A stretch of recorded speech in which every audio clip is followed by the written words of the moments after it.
Good evening, fidèles spectateurs. Bientôt au Trianon, préparez-vous à du jeune, du neuf et du rock avec Les Magnétiques, un premier film tip-top.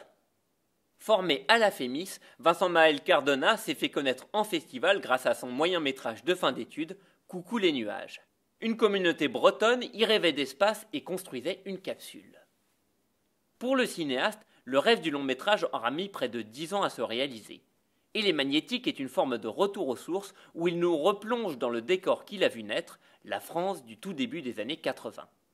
Avec un groupe de 5 scénaristes et des techniciens issus de la même génération, ils vont tenter de faire revivre ce que Cardona décrit comme un monde aussi proche que déjà étranger, nourri des souvenirs fantasmés de leur petite enfance. Cette ode à une jeunesse disparue est malgré tout basée sur 2 éléments bien concrets. Le service militaire, rituel d'initiation obligatoire, mais surtout la musique, oui la musique, qui est la raison de vivre des personnages du film. Les Magnétiques est ancré dans la politique et la culture de 1981, mais ne s'y limite pas, et nous propose une vision intemporelle de la jeunesse, bien aidée par la solide playlist de l'époque.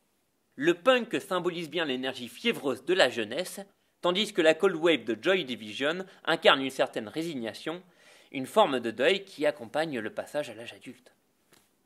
Mais revenons aux passions, avec un triangle amoureux central incarné par de jeunes interprètes prometteurs. Timothée Robard, à l'origine Perchman, est le choix parfait pour un héros réservé mais habité d'un monde de sons vertigineux.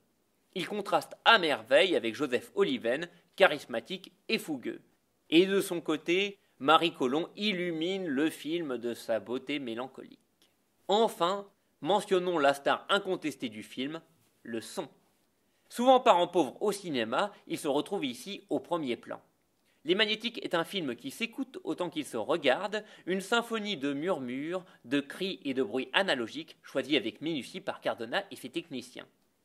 La création sonore a logiquement précédé l'image, notamment pour des séquences musicales fascinantes qui sont les points d'orgue du film. Ce poème filmé, comme le décrit Cardona, est maîtrisé de bout en bout et mérite de figurer dans les hit-parades de l'année. Gardez vos oreilles grandes ouvertes.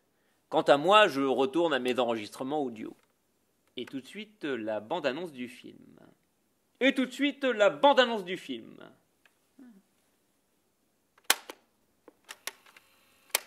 Et tout de suite, la bande-annonce du film.